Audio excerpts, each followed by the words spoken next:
Merhabalar efendim, hoş geldiniz, sefalar getirdiniz. Kusura bakmayın bir iki günlük taşınma arası verdim. Şimdi 2 dakika geciktim. Astrolist kapısı değil, yeni eve taşınınca insan aradığı hiçbir şey bulamıyor. Sudan çıkmış balığa dönüyor. Böyle o orada mı, bu burada mı? Saçı başı tarayamadan yayına girdik yani. Hoş geldiniz, güzel bir hafta olsun. Bayram haftası. Umuyorum güzel geçecek. Hem bir milli hem bir dini bayram bir araya geliyor. Enerjimiz iyi olsun. O çok önemli bir şey. Kendi kendimizi tedavi edecek, kendi kendimize yetecek moralimiz olsun. Şimdi dünya nereye gidiyor diye bakıp da endişelenmeye devam edecek olursak halimiz harap. O yüzden şöyle bir geniş bakış açısıyla bir yorumlayalım bakalım neler olmuş, neler bitmiş. Ben de sizleri çok özledim. Çok teşekkür ederim beğenileriniz, takipleriniz için. Çok sevinirim beğeni ve takibe. Çünkü buradaki emeğimiz bir işe yaramış, bir yere gitmiş olur. İşte bu burada sinek böcek kovma işleri de devam etsin. Evet. Şimdi Umut Akgürek dikkatinizi çekti mi hafta sonu magazinlerde? Kızı biliyorsunuz. Kızıyla uzun süredir uğraşıyor. Yıllardır uğraşıyor. Kızının madde bağımlılığı problemi vardı. Epey bir mücadele verdi. Çıktı, anlattı, ağladı. Yıllarca Umut Akgürek ses sanatçısı. Sonra psikolojik sorunları olduğunu söyledi. En son kızı dedesinin vefatında fona da bir şarkı koyarak bayağı bildiğin klip çekmiş. Yani olacak iş mi? Hayır, asla değil. İlk defa böylesini görüyorum. Yani müzikli falan. Müziğini veremeyeceğim, başını vereceğim. Çünkü abesle iştigal artık o kadar müzik. Ama yani skandal. Yanılmışım o yabancı yerlerde ayılmışım o demek ki son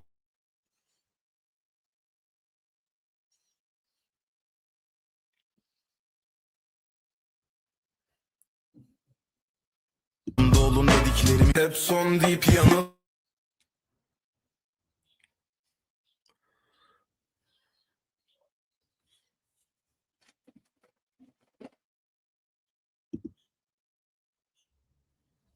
Arkadaşlar bu şaka değil. Bu görüntüler şaka değil, bakın. Bu görüntülerin hiçbiri şaka değil. Dedesinin cenazesi. Bu bir mizansen, bir tiyatro oyunu falan da değil yani. Arkaya müzik döşeği, makyaj, filtre, bu hareketler ve bir yandan şarkıyı söylemesi gerçek maalesef. Olacak iş değil. Tabii korkunç eleştiriler alıyor sosyal medyada. Bunun üzerine Umut Akgürek çıkıyor, bir açıklama yapıyor. Kıyası eleştiriyor. Ha demişler ki işte sen Hadise'ye laf söylemiştin. Kendine baktın mı, kızına baktın mı? Var. Ben Hadise'yi ve onun gibi popüler kültürün figürlerini ölene kadar eleştireceğim kardeşim. Çünkü onlar gibiler yüzünden bu gençlik bu halde. Gülşen gibiler yüzünden, donla sahneye çıkan kadınlar yüzünden, 5 tane adamın kollarında inleyerek sanat adı altında kepazelik sergileyen insanlar yüzünden bu haldeler. Benim çocuğumun zaten bir tedavi süreci var. Psikolojik sorunları var. Savunmuyorum. O yaparsa onu da sonuna kadar eleştiririm. Benim evimde kavga dövüş eksik olmuyor. Ben çocuğumu yani reddedecek noktalara geldim. Buralarına kiraz koyup tuttu frutti gibi çıkan Gülşenlere geldik. Evladımla mı vurmaya çalışıyorsunuz? Vurun vurun. Ben de eleştiriyorum. Hatta gerekirse soyadımı alacağım. Reddediyorum. Reddedeceğim.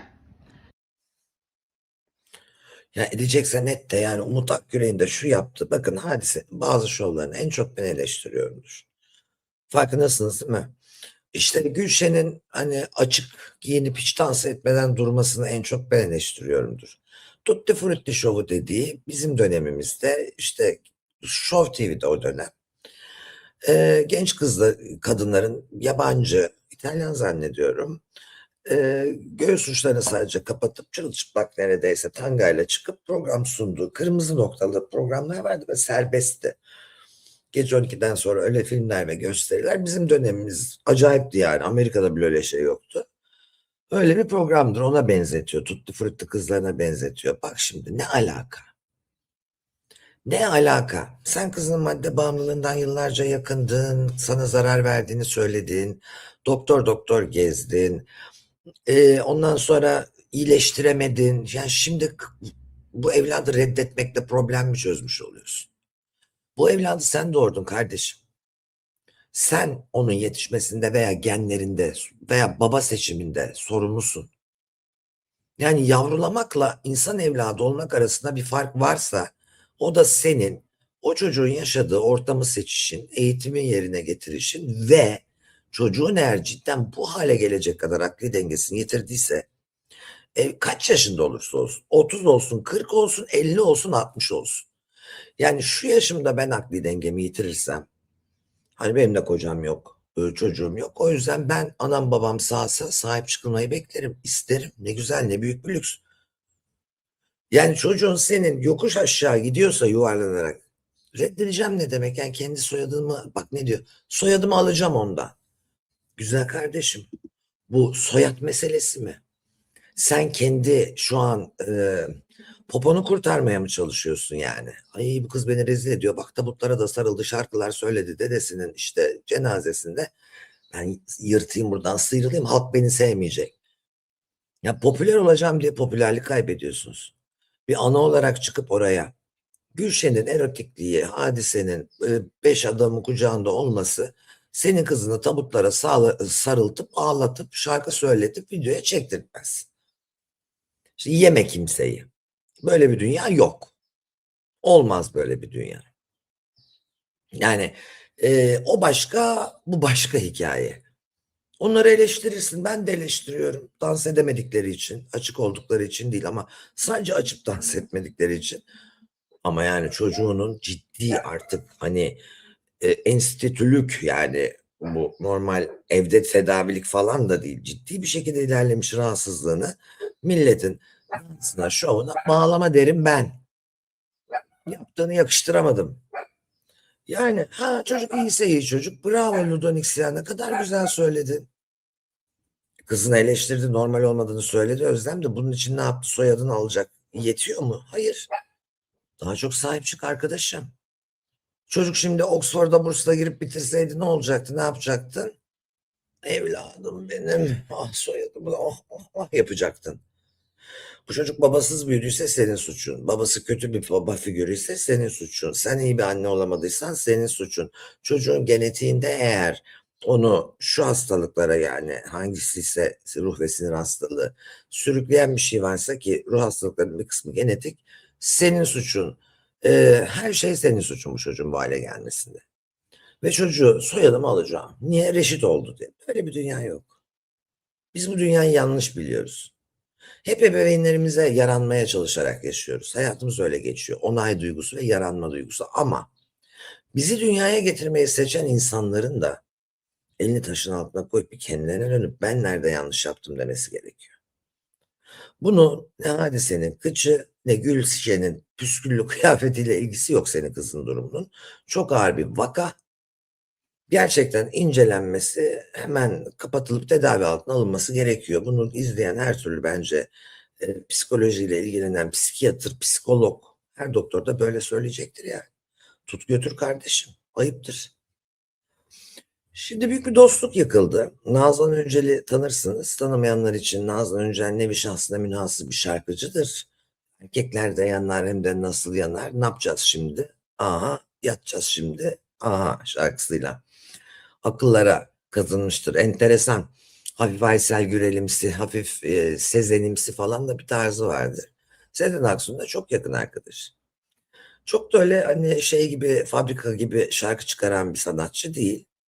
Geçtiğimiz günlerde çıkıyor sahneye ve Sezen Aksu'yu yani yıllardır en yakın arkadaşı kankası Sezen Aksu'yu öyle bir eleştiriyor ki ben bunu da anlamadım arkadaş. Bak şimdi benim seninle yaşanmış 30 senem var.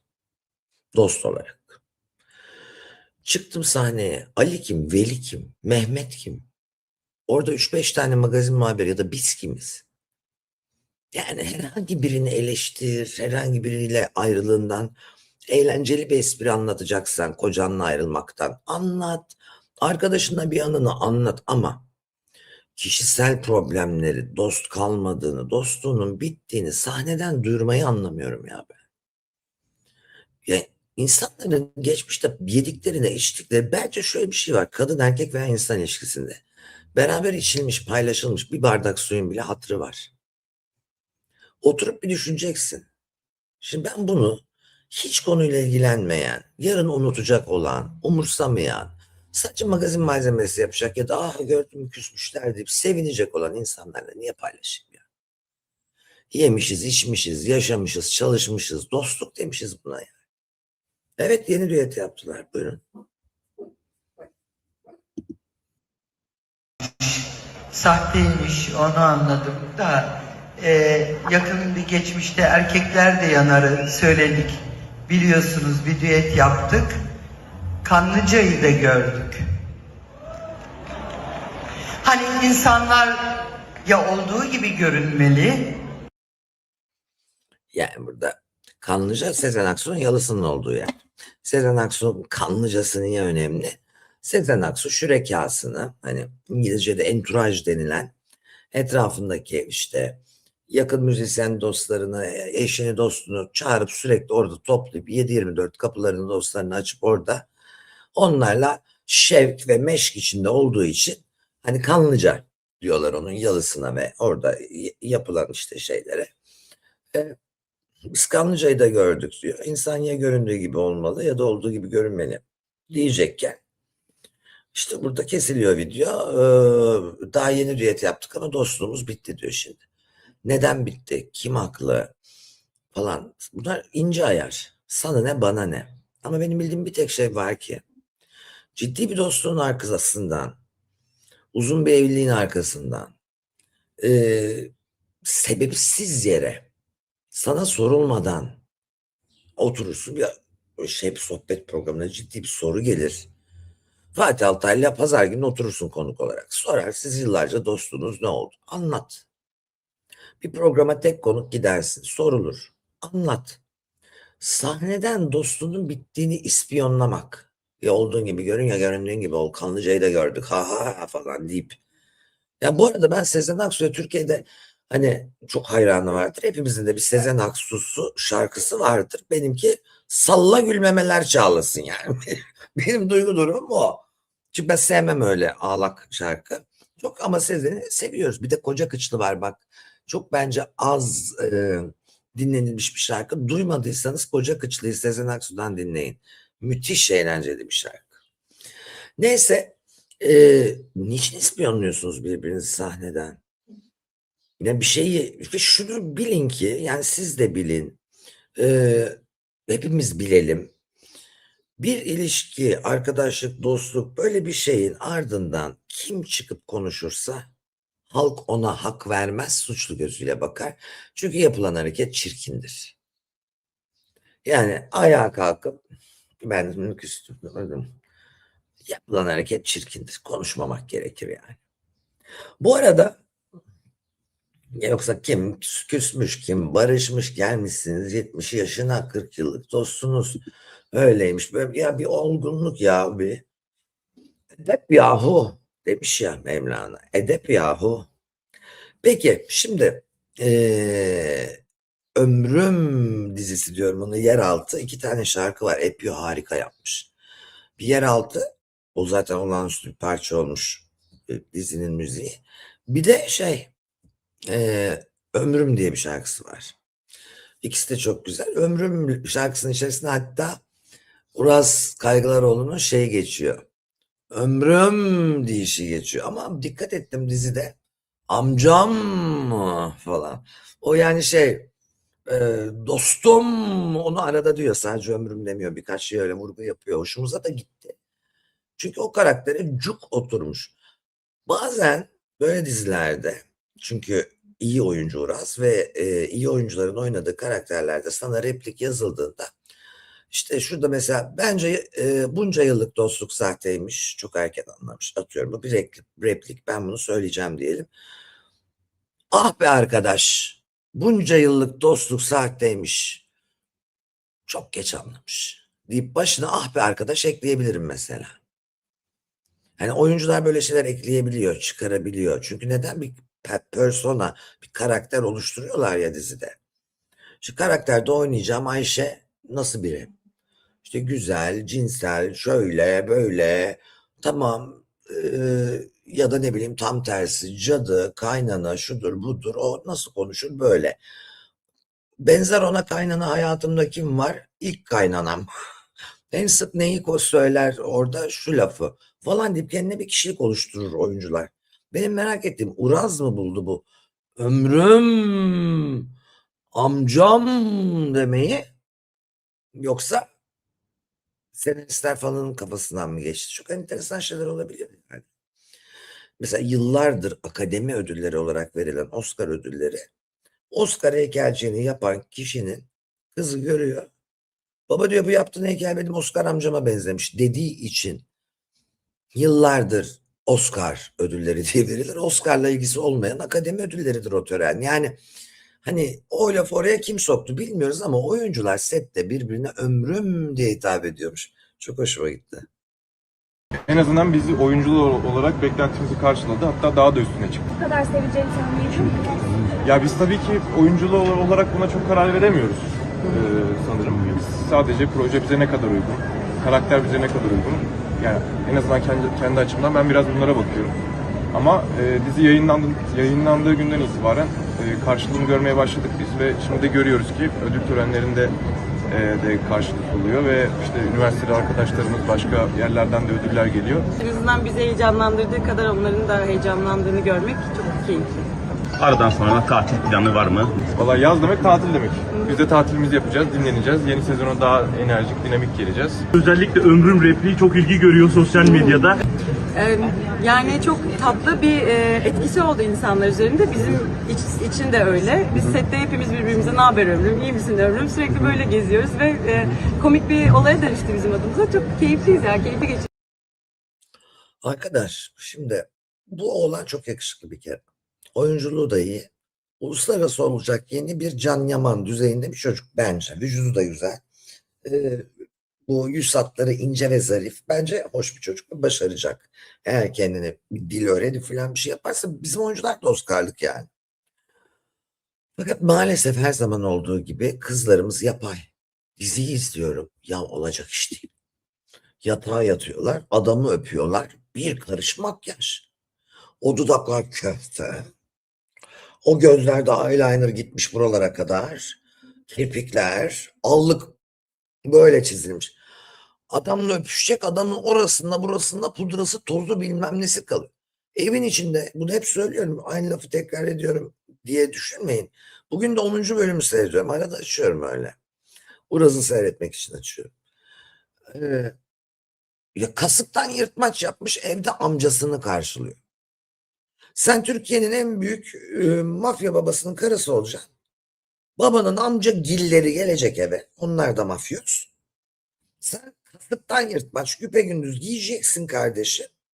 Strapless, ben utanıyorum öyle. Abi ayıp olmasa bile üşürsün kardeş öyle giyinmeye yani. Dünyanın hiçbir yerinde bir mafya karısı öyle giyinmez. Kasıktan yırtmaç uzun elbise evde zaten niye giyilir? Tango mu yapacaksın kocanla yani? Abuk subuk. Bak eve bayılıyorum. Ev böyle art deco harika bir ev. Evin eşyalarının rengini, o şeyi seviyorum, o karışıklığını. O art deco'yu seviyorum ama kostüm berbat. Nişana kıyafet aldılar. Arkadaş 1980'lerin mağazasına mı gittiniz siz? Ya ben arasam işte retro bir parti yapacağım. 1990'larda filan bir nişan, bir davet canlandıralım desem öyle dükkan bulamam yani. Osman Bey'in arka sokaklarında naftalinli elbiseleri giyip modeller falan, renkler filan. O ne ya? Öyle kıyafet mi kaldı? Bir iki ödül töreni filan seyredin azıcık. Ev çok güzel. Ev çok güzel. Ev çok güzel. Ev gerçekten çok güzel. Yani şimdi yine telefon bağlı arkadaşlar. Kapalı olmadığından değil, bağlı.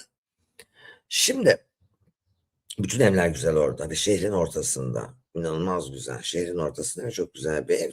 Yani şeyi de güzel. Eklektik yani. Her klasik de var evin içinde. Chester koltuk. İşte çok modern bir parça da var. Rokoko bir parça da var. Seçilmiş ama uyumsuzluğun uyumuyla çok güzel bir ev olmuş. Ama kostüm rezil. Rezil. Neyse ve mantıksız. Yani burada uygulayıcı yapımcının, set direktörünün kızım bunlar kasıklarında mini giyemez, hayırdır demesi lazım. Yani. Bunu hep söylüyor. Ya da kasıkta yırtmaç evde giyilmez gündüz amca karşılanırken. Üstelik de uzun etek ve kasıkta yırtmaç bildiğin gece davettir yani. Ben hiç beğenmedim. Şimdi gelelim ama ömrüm hoşuma gidiyor. Adam hoş adam. Şimdi deseler ki genç olsam seç deseler mesela genç çok genç çok güzel olsam hani ikisinden birini seç deseler ikisi de bana aşık olsa atıyorum oradaki Yıldız mıydı kızın adı? Vallahi Uraz'ı seçerim oradaki karakterlerden çünkü kişiliği enteresan. Şimdi bu arada başka ne diyecektim bu diziyle ilgili? Bir şeyden vardı aklımda. Sonra anlatırım. Sonra anlatırım. Aklıma gelir mutlaka bu diziyle ilgili bir şeyler. Eskilere gidelim. Kızların estetikleri ve makyajları abartmayın. Hani diyor ya Bozo abart. Abart yani hani bak şu kadar şu gözümü siz beğendiniz diye böyle siyah yapıyorum bu ara. Hani siyah kalem sürüyorum altına üstüne. Ben sonra böyle şeyle ıslak mendille diye siliyorum yani. Sokağa bile gündüz bununla çıkılmaz. Adamın kucağına yatıyorsun böyle. Ölüyorsun dizide az önce hamile kız öldü. 6 bölüm gerideyim o yüzden rahat olun hani yeni bir şey söylemiyorum. Kırmızı dudaklar köfte şuralardaki fondöten belli. Benim arkadaş böyle dizi çekimi olmaz mı? Bu hayatın doğal akışına aykırı. Bu kadınların mesleği ne? Hani kuliste oturan kadınlar olsa ve bununla ilgili bir dizi çekiyorsa bu kadar boyansınlar. Olmaz abi. Böyle yani mafya karısında veya ev kadınında veya sosyete karısında böyle 7-24 fal taşı gibi ve köfte dudak hep aynı dudak. Kadınlar aynı tornadan çıkmış kadınlar. Saç boyu, saç rengi, boy, zayıflık, kıyafet. Erkekler iyi bence. Şimdi eskilere götüreyim sizi. Yeni bir dizi başlıyor. Nurseli İdiz, Erdal Özyağcılar falan hepsi bir seyirci karşısına çıkıyorlar. Her böyle dizi çıktığında veya film çıktığında galada mikrofon geldiğinde bir kriz çıkar ya yine bir kriz yaşanıyor. Bu sefer bence Erdal Özyağcılar biraz hafif alkollü gibi sanki çünkü gereksiz hareketler. Önce Nurseli teltifini izleyelim. Evet. Dünyanın Üstad, canımız. en iyi oyuncu kadrosunu bir araya getirin. Eğer yapım, yönetmen ve senarist olmadığı takdirde, iyi olmadığı takdirde o işten hiçbir şey olmaz. Onun için en önemli şey senaryo, yönetim ve yapım. Hayatımda hayatımda karşılaştığım en mükemmel yapım şirketi. Bir daha, Bir daha. bir daha. Tamam. Şimdi tamam nereden çıkıyor bu? Genç oyuncu Pelin Karaman galiba zannediyorum başroldeki. Oraya çıktığı zaman şöyle bir şey yapıyor arkadaş. Normal çok güzel özetliyor. Başrol gençlerin. Artık bu böyle. Bunu kabul etmek lazım. Ve diziler artık gençler için seyrediliyor. Şimdi Erdal Özyağcılar'ın o dizide olması karakter oyuncusu olarak bize bir sıcaklık ve güven hissi verir. İzleriz, beğeniriz. Ama şu ne giymiş, bu ne yapmış, bu ne diyor falan gençler için izlenir dizi. Başrol için izlenir genellikle. Yan oyuncular da iyidir. Erdal Özyağcılar da çok iyi. Fakat artık sizin kurallarınız Magna Carta değil. Yapımcı yağlayacaksan bir kere yağla. Yapımcılar ekran yüzü değil.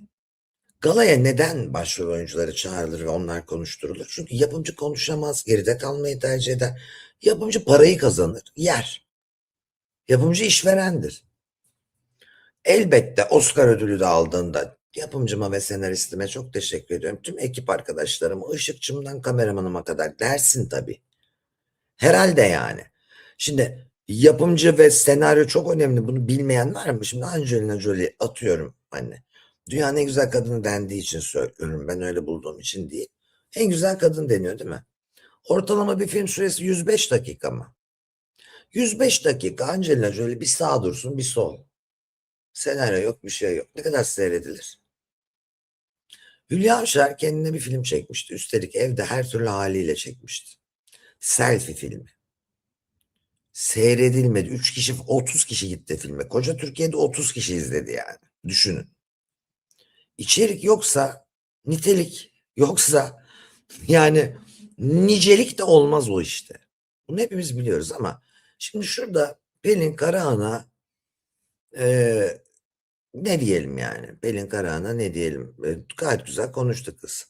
Bakın burada bir şey diyor. Yayın başlığı neden Seda Akgül'le? Kimle olsaydı abicim mesela? Yani Ahmet abiyle mi olsaydı? Ne bileyim ha? Bozo'yla mı olsaydı? Kiminle olmasını isterdin? Fantezi mi yapsaydık? İsim mi uydursaydık? Darth Vader'la mı olsaydı? Matrix'le mi olsaydı? Ne bulsaydım Seda Akgül'le demeyip ne deseydim yani? Hani halamın adını mı kullansaydım? Kiminlesiniz şu an acaba? Enteresan bu. Young at Earth yani genç pislik demek nickname'inin çevirisi. Güzel başlık. Kendine güzel bir nick bulmuşsun. Yani gerçekten törtsün bebeğim. Yani tördü anlamıyoruz sanma tam olsun ama Seda Akgül. Haydar abiyle koyuyorum programın adını arkadaşlar. Haydar abiyle. Hoşuma gitti.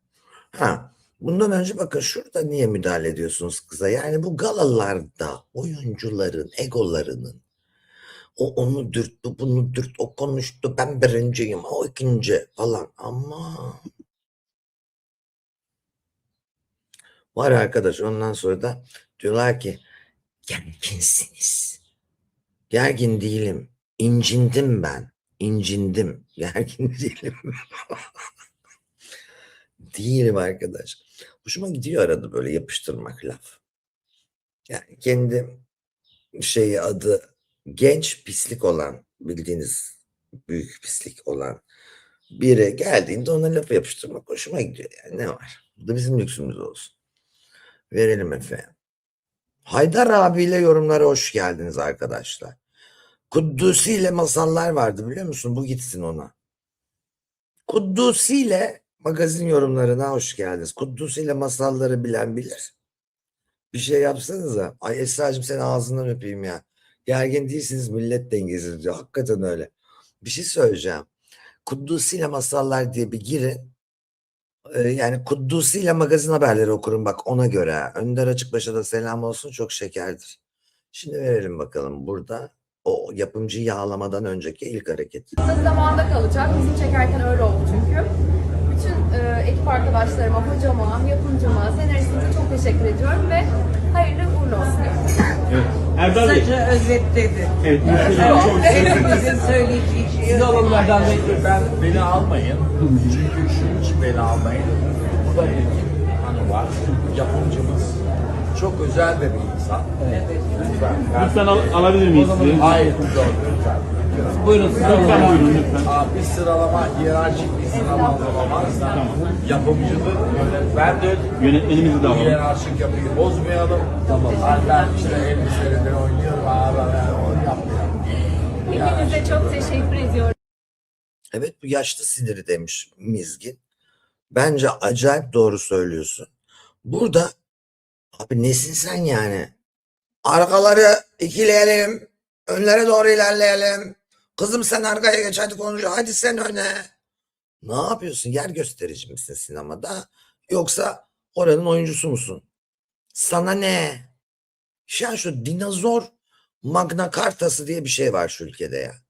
Bu yaşlı gerginliği neden oluyor? Serotonin, dopamin falan iyice tükeniyor mu yani? Arada biz de yaşlandık, geriliyoruz o ayrı da. Buna gerek yok. Oradaki insan genç de olsa, senden küçük de olsa saygı duymak zorundasın. Çünkü meslektaşın 8 yaşında da olabilir başrol oyuncusu. Ona da saygı duymak zorundasın. Oradan yapımcı gel sen konuş, hiyerarşi böyle olmaz. Hem şu şöyle olur. Ama yani biraz herhalde içmiş. Onu öyle düşünüyorum. Bilemiyorum. Öyle olabilir. Bana ne koskoca Erdal Erdal Yağcıoğlu'ysa Özyağcılar diye biliyorum ama sen daha adını bilmeden koskoca Erdal Yağcıoğlu yazıyorsun. Yani adamın adını bilmiyorsun. MTSQ3R. Oyuncunun adını bilmiyorsun. Ama ben eleştirirken koskoca Erdal Yağcıoğlu diyorsun. Vay! Yani adını bilmediğin adamı Adını bilmiyorsun oyuncunun. Koskoca diyorsun. Koskoca. Bir de bana çemkiriyorsun. Bak şimdi önce savunacağın adamın adını bil mesela. Koskoca dediğin için bilmen gerekiyor. Yoksa zorunda değilsin. Adını bilmediğine göre o kadar da koskoca değil senin için. Laf olsun diye konuşma şurada. Boş yapma. Yani tabii ki konuşacak. Kadın da çok normal konuştu, dizinin başrol oyuncusu. 3 tane cümle etti yani orada. Hani saf tutun, arkalara geçin, yapınca gel sen konuş. Oradan git o konu. Ya tamam, iyi oyuncu, tecrübeli oyuncu, bilmem ne. Gerginlik yeri değil. Bir tane şu gerginleşmeyen ve teşekküre sen boş yapma diyor. Yanlış biliyorsam biliyorum diyor bir de. Peki yavrucuğum, bir de sen boş yapma diye benim kanalımda bana konuşuyor. Senin zekat seviyen buraya uygun değil ki. Seni nasıl aldılar buraya ya? Evet. Neden gerersin? Senin de galan.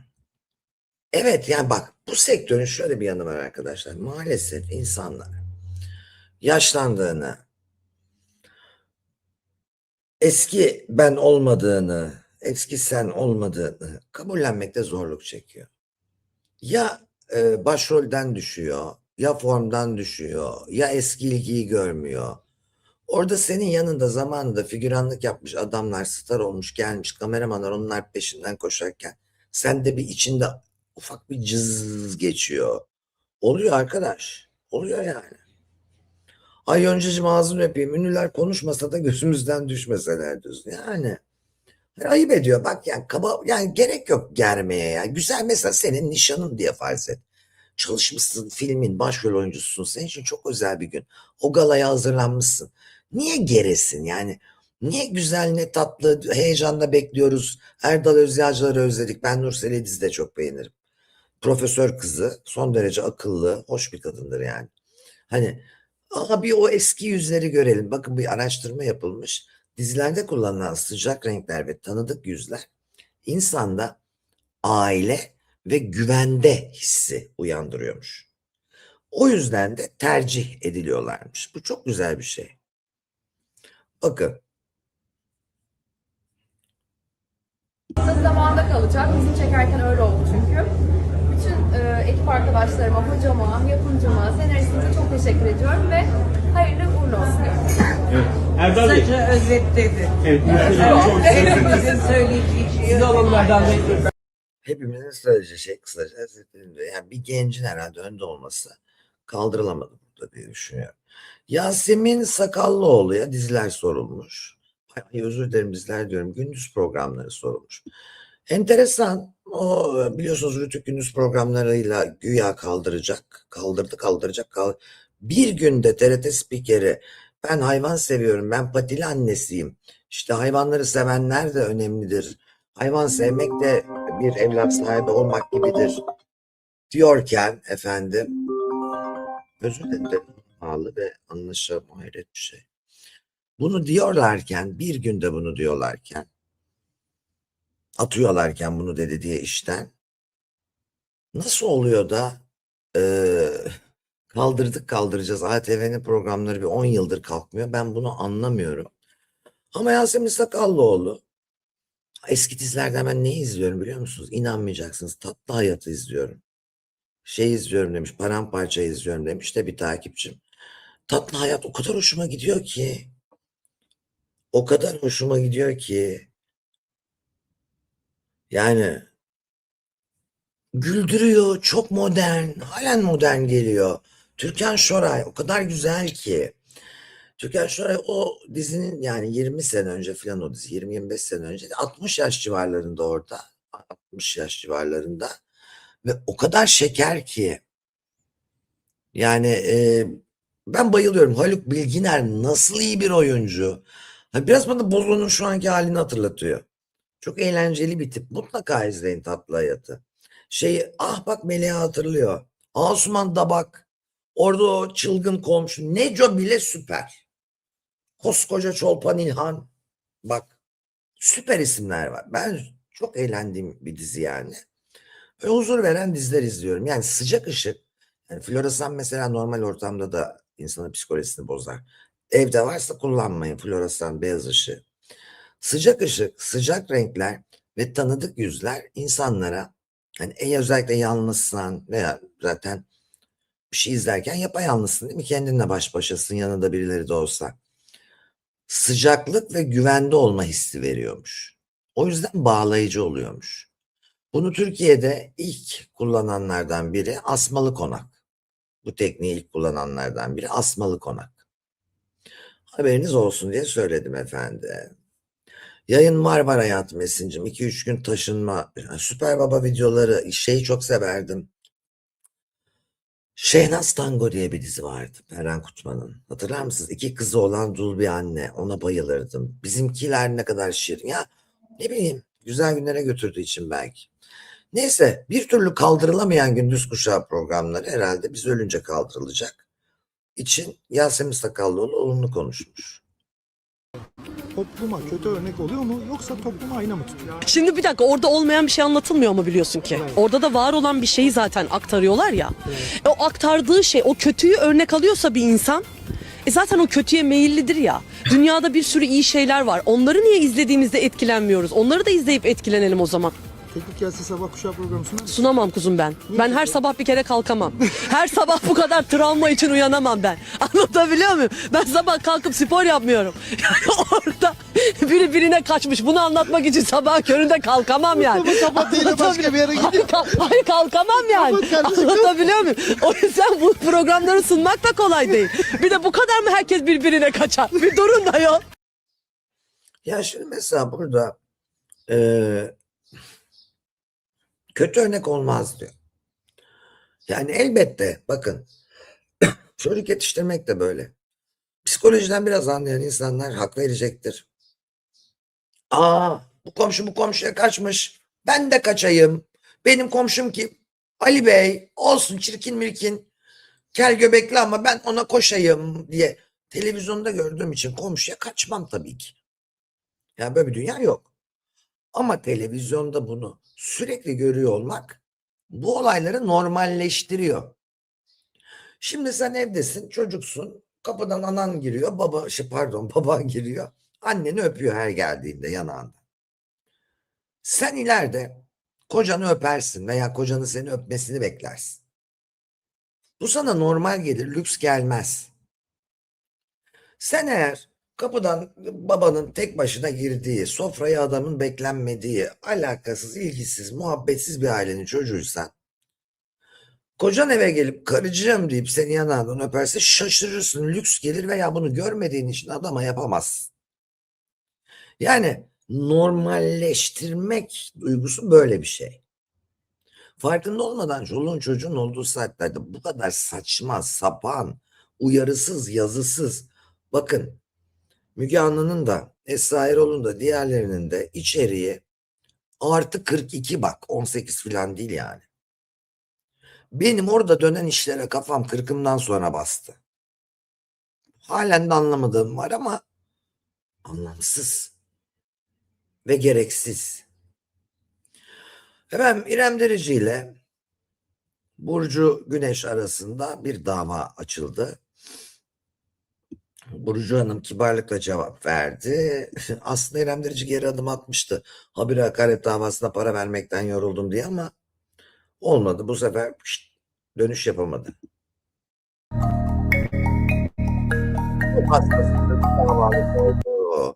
İrem Derici'nin dur bakayım. Ayol Şahin bakışıma baktım yine de göremedim.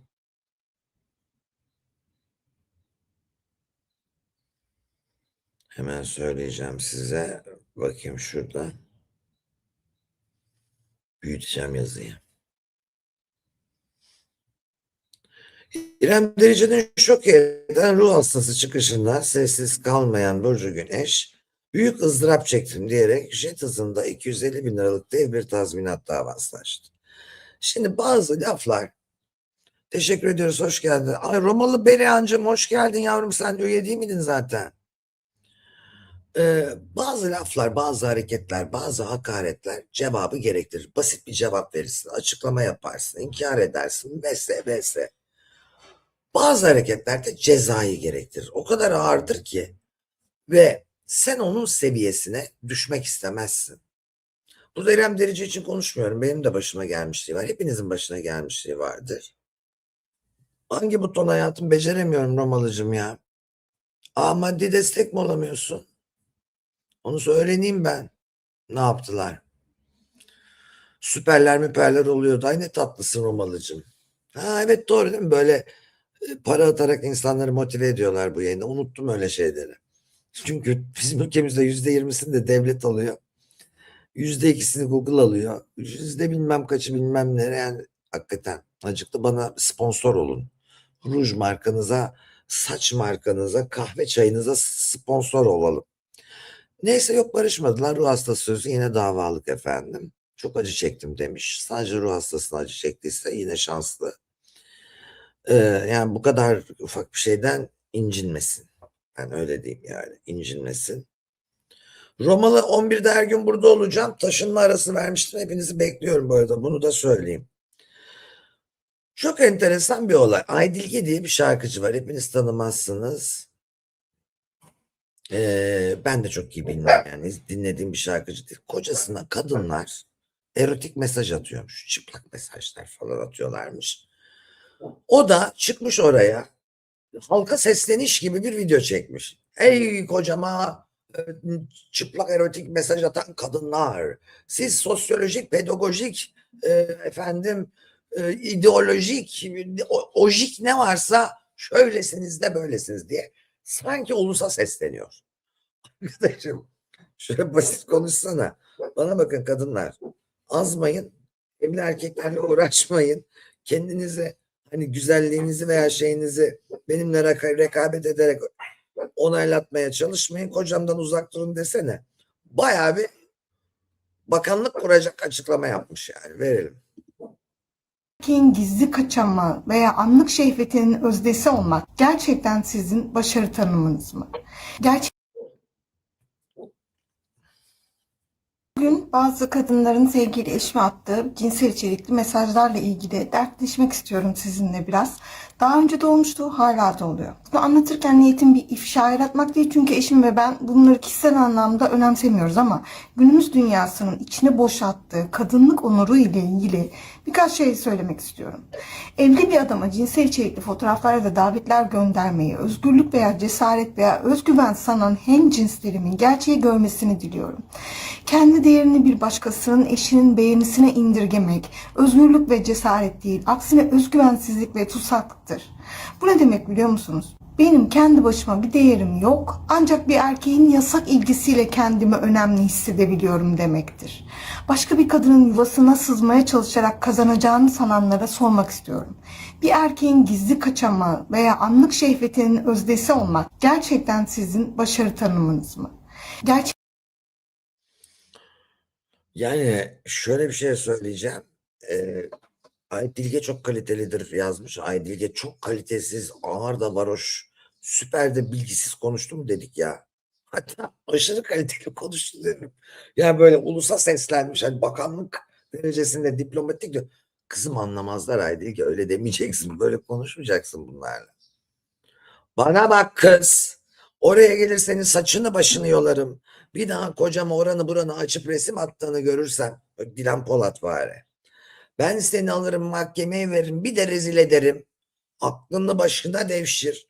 Sen benimle rekabet edeceğini mi sanıyorsun? Sana gülüyoruz bir şekilde.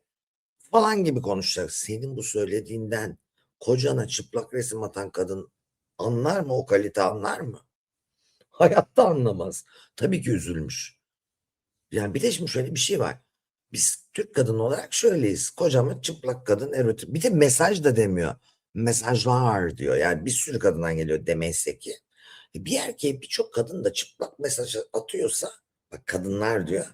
Bir anormallik var bu işte yani. Neyse. Kocasına bir şey dediğimden değil. Biz de şöyleyiz. Adamın geri ne yazdığına bakmadan hemen saldırırız. Aslında erkekler de öyle. Yani kıskanç insanlar şöyle yapıyor. Gel bakayım tamam mı? Ben de televizyoncuyum. Bu yaşta bile bize asılanlar var. Allah'a çok şükür. Geliyorsun. Hani sevgilin geldi, kocan geldi. Bu adam sana ne yazmış? Ne bileyim ya işte şurada telefonum yazıyor. Herkes her şeyi yazabilir. Bunu yazmış. Şimdi bana kızamazsın. Anca ben adama öyle mi bebeğim? Gel buluşalım, kahveler içilsin, şampanyalar akıtılsın filan yazarsam gel bana manyak kadın ne yapıyorsun diye kız. Ama adama karşılık vermiyorsan bana kızamazsın yani. Sanatçıların böyle bir durumu var maalesef. Şimdi Eşref Rüya'nın erken finali bence çok sıkıcı ve karanlık bir diziydi. Olur onu da konuşalım. Yani burada kocasına atılan mesajların ahlaksızlığı değil, kocasına verdiği mesaj önemli ama demek ki kadın rahatsız olmuş bundan. Aslında güzel bir sosyolojik konuya değinmiş. Üçüncü kadınlar konusunda kimsenin endişe etmesine gerek yok. Şöyle bir istatistik var. Mesela bir adam senin için boşansa bile, bunu üçüncü kadınlara söylüyorum. Yani ilişkideki ikinci kadın, üçüncü insan, evlilikteki ikinci kadına söylüyorum. Bir erkek senin için karısını boşasa bile senin onunla ilişki sürdürme yüzden dünya ortalamasına %5. Çünkü boşanmış bir erkeğin senin için boşansa bile öyle kritik bir psikolojik sürecine denk geliyorsun ki o evlilik sürmüyor. O bir. İkincisi zaten evli bir erkekle ilişkiye girmeye göze alan bir kadın kendini cezalandırmıştır ki. Yemeğe gidemez, tatile gidemez, sevgililer gününde yalnız, bayramda yalnız, yılbaşında yalnız, yaş günü. Bırak Allah aşkına ya.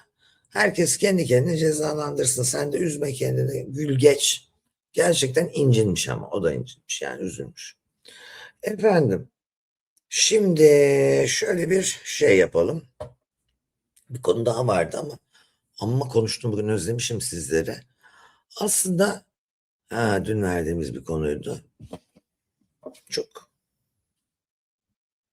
önemli de bir konuydu. Vereyim mi diye de düşündüğüm bir... Ay şu dışarıda hayvanların çığlıkları.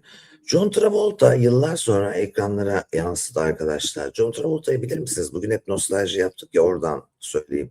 Grease dizisinin Pulp Fiction, Grease dizisi ne ya? Grease filminin, Pulp Fiction filminin ünlü oyuncusu, dansçı ve oyuncu.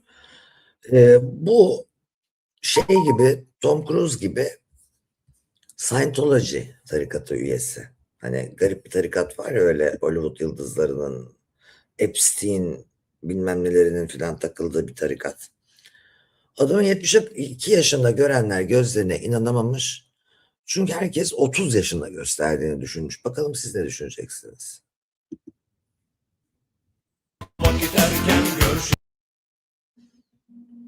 30'da göstermiyor, abartmışlar. Ama evet 72 göstermiyor yani o da. Biz tabii alttaki John Travolta'yı seviyoruz. I got chills, they're multiplying. Ne ne ne. Böyle bir şarkı vardı. En sevdiğim şarkı da o müzikalde oydu. I've got chills yani tüylerim ürperiyor. Ve bunlar artıyor seni görünce. You're the one that I want. Sen istediğim sensin diye giderdi. Ama I got chills'ı doğru okuyan bir Allah'a rastlamadım. Bir Allah'ın kuluna. I've got chills'dan tut da. Olabilir yani hızlı söyleyip dans ediyordu. Muhteşemdi. Ellerden mi belli yaşı diyorsun? Bir daha bakalım. El ve boyun arkadaş. Bu boyun belli ediyor. El belli ediyor. Elini göremedim dikkatli. Yok be iyi elleri. Niye? Daha kötü eller var. İşte Scientology 40-50 gösteriyor doğru. 30'da göstermiyor 40-50. Scientology'da 52. 20 yaş genç duruyor ama yani 72 durmuyor. 60 bile durmuyor. Scientology tarikatıyla ilişkilendiriyorlar bu kadar genç göstermesini. Yani adam baksana 70'li yıllarda ne kadar. Boynunu biraz saklamış. Onu genelde yaşlılar yapar. Rahmetli veya kimler için rahmetsiz bilemiyorum. Siz karar verin. Allah karar versin. Hıncalı şuraya takardı ya buraya. Bu ne denir hindinin burasına? Gulu gulu gulu yaptığı yere hindinin ne denir? Gıdısı mı denir? Orasında hindi gibi olur ya böyle. Onları kapamak için takarlardı ya. Boyun kısmına estetik çok zor. Şimdi boyun kremleri çıktı. Bir de şöyle yapacak mısın boyuna? Göstereyim hemen. Çok yapıyormuşum gibi. Kremi. Bir de Japonya'da bir alet var. Çok pahalı. 2500 euro mu ne? Adem elması değil ya. Hindilerdekine ne deniyor? Böyle bir şey oluyor. O aleti yapıyorsun. Bayağı geriyor. Yapanları gördüm. Evine alıyorsun. 3000 euro falan ama. Ay. Bahar nezlesi aynen devam. Efendim sohbetimize doyamadıysanız, her gece bir şey öğrenmek, muhabbet etmek, gülmek istiyorsanız, organizasyonlarımızdan haberdar olmak istiyorsanız Ayon Kulübe bekliyorum. Yukarıdaki numaradan arayabilirsiniz. Bir dakika şurada. Ayon ömür demek, sonsuzluk demek. Sonsuz dostlukları temsil etsin diye koyduk. Gelin başvurun. Sizi ben arayacağım bizzat, söz veriyorum. Her akşam şu toplantının 10 kat doğalını aramızda mutlulukla kendimizin en iyi versiyonu olup bir şey öğrenmeden o gün uyumamak için veya dertleşmeden uyumamak için kurduk. Sevgi ve saygımla kalın. Sizleri çok seviyorum. Hoşça kalın. Yarın görüşmek dileğiyle.